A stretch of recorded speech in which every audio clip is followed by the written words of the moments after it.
प्रणव मुखर्जी यांनी आज राष्ट्रपती पदाच्या निवडणुकीसाठी उमेदवारी अर्ज दाखल केला।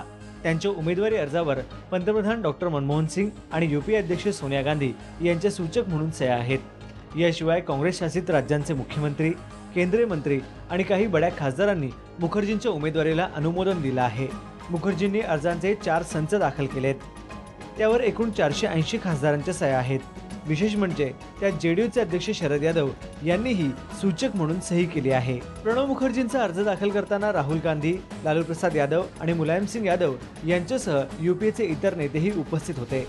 मुखर्जींना यूपीएच्या घटक पक्षांसह शिवसेना, संयुक्त जनता दल, माकप आणि फॉरवर्ड ब्लॉक यांनी पाठिंबा दिलाय। त्यामुळे या निवडणुकीत त्यांचं पारडं जड आहे।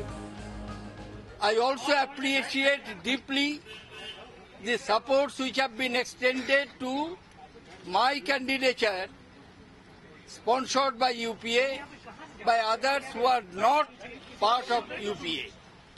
I seek the support of all those, including Trinamool Congress, who have not yet decided.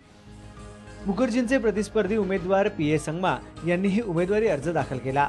यावेळी भाजप नेते लालकृष्ण अडवाणी, भाजप अध्यक्ष नितीन गडकरी, सुषमा स्वराज, अरुण जेटली, ओडिशाचे मुख्यमंत्री नवीन पटनायक, पंजाबचे मुख्यमंत्री प्रकाश सिंह बादल, अण्णा द्रमुकचे नेते तंबी दुराई आणि जनता पार्टीचे सुब्रमण्यम स्वामी हे उपस्थित होते।